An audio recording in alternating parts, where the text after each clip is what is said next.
Vamos a comenzar entonces ahora con el último contenido teórico que nos queda, que es el sistema endocrino, ¿sí? Las glándulas de secreción interna.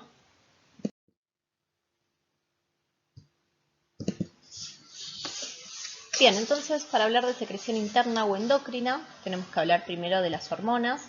Vamos a decir que son sustancias químicas capaces de generar una respuesta en un órgano blanco, ¿sí? Son sustancias entonces que van a ser liberadas a la sangre para que esta misma la transporte hacia el órgano, ¿sí? O células blanco, donde van a ser utilizadas, ¿sí? Por ejemplo, este puede ser el caso de las células beta del páncreas, que van a sintetizar entonces la insulina, van a volcar su secreción, ¿sí? Hacia los capilares y eventualmente las venas la van a transportar hacia, por ejemplo, el músculo esquelético, ¿sí? Donde va a permitir entonces esa insulina la entrada de glucosa hacia las células musculares, ¿sí? Entonces, las encargadas de la producción de estas hormonas son las glándulas endocrinas, ¿sí? Las que vamos a ver en este video va a ser la glándula hipófisis, la vamos a ver cuál es la función que va a tener. Y en los otros videos vamos a ver a la glándula tiroides, a la glándula paratiroides y a las glándulas suprarrenales, ¿sí? El páncreas ya lo vimos cuando vimos sistema digestivo, lo vimos como una glándula anexa, recuérdenlo.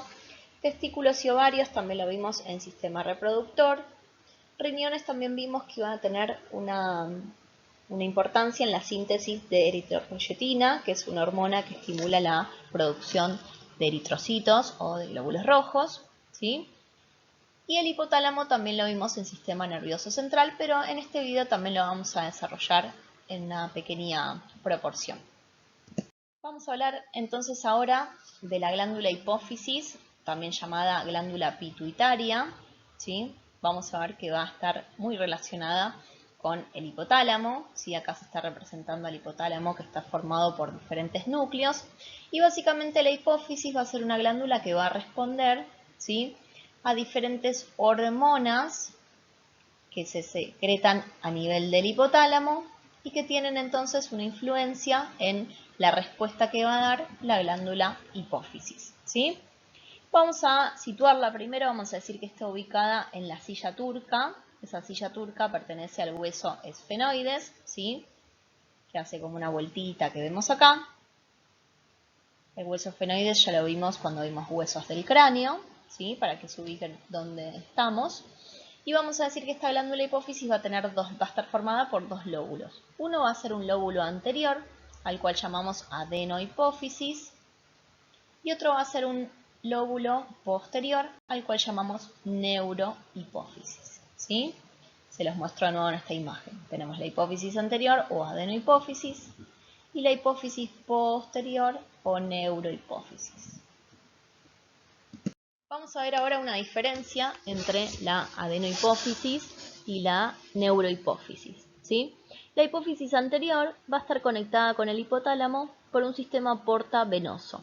Es decir, fíjense que acá está representado el hipotálamo, que dijimos que iban a ser una serie de núcleos que van a enviar hormonas que van a tener una influencia sobre la hipófisis, ¿sí?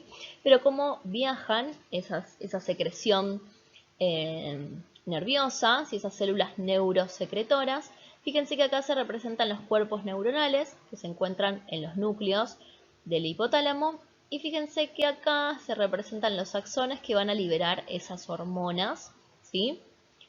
Hacia la hipófisis. Entonces, a través de vasos sanguíneos va a liberar esas hormonas que van a llegar a la hipófisis. Pero fíjense que acá dice que va a estar conectado por un sistema porta. ¿Y esto por qué sucede?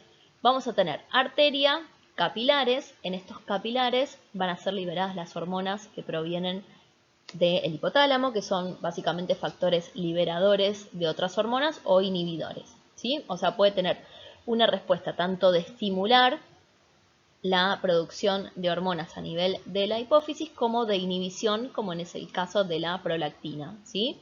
Por ejemplo, cuando no queremos la producción de leche materna, ¿sí?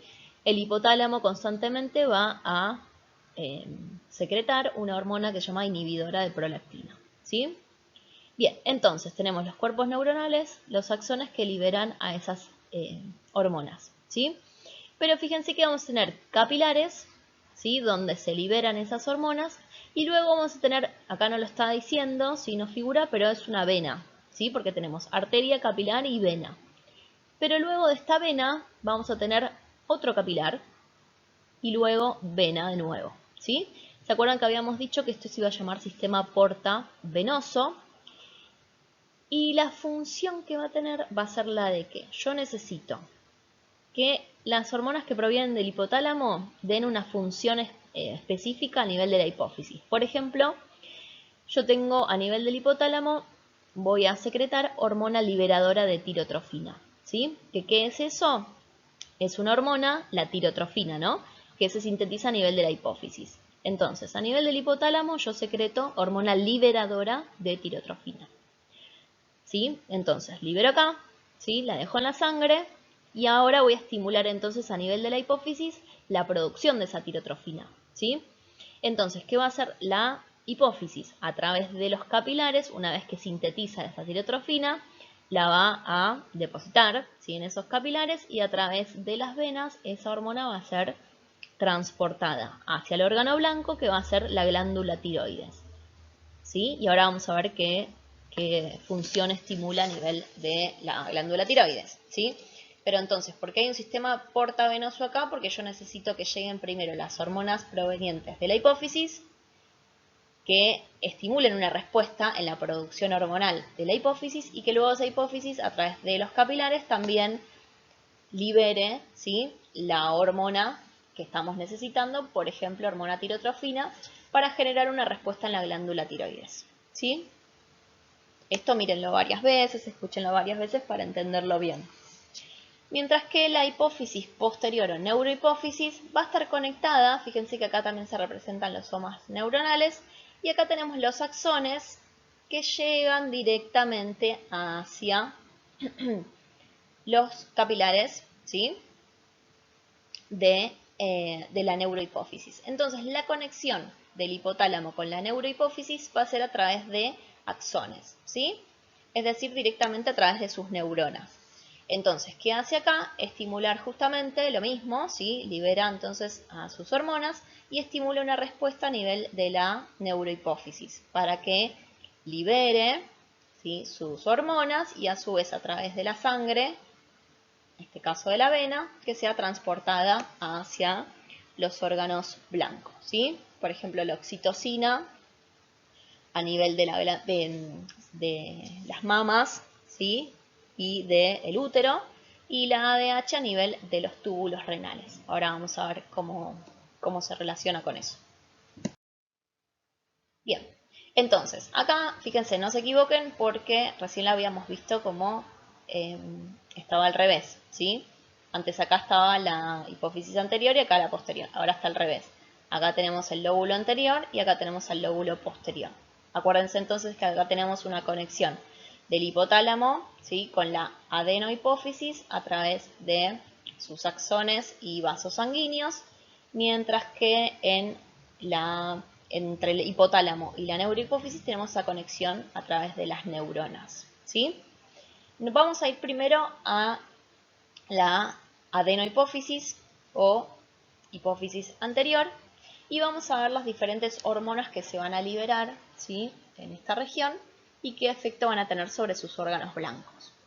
Por un lado, vamos a tener la hormona tirotrofina, que es la que les dije antes, ¿sí? Acuérdense que a nivel del hipotálamo íbamos a tener hormonas liberadoras de tirotrofina. Entonces, en la hipófisis vamos a tener a la hormona tirotrofina, que se va a secretar, ¿sí? Hacia la sangre y va a estimular o va a tener un efecto sobre la glándula tiroides, que es el órgano efector o blanco, que va a estimular a nivel de la tiroides la producción de las hormonas tiroideas T3 y T4, ¿sí?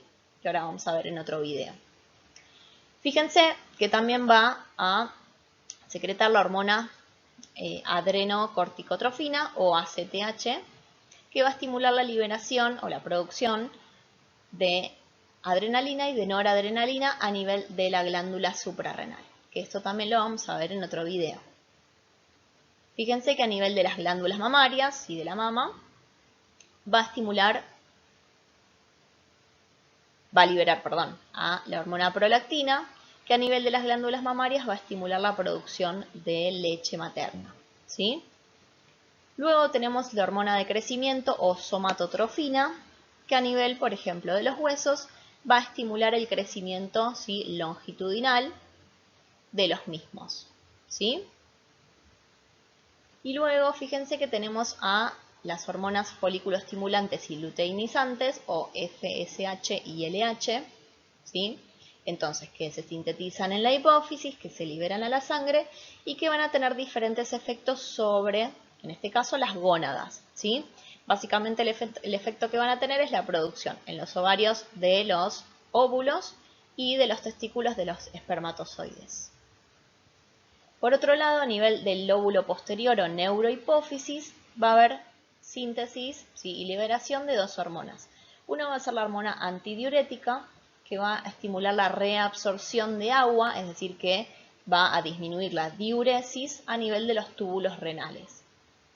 Mientras que la producción y liberación de oxitocina, ¿sí?, fíjense que hay dos flechitas porque tiene dos funciones. Por un lado va a estimular la contracción del músculo liso del útero al momento del parto, y por otro lado va a estimular la eyección de la leche materna, ¿sí?, a nivel de las glándulas mamarias. Y eso es todo de hipófisis, ¿sí? Vuelvan a ver los videos si no se entendió sobre todo el sistema porta, que acá también se los está señalando, ¿sí? Y relaciónenlo con lo que vimos del hipotálamo. Muchas gracias.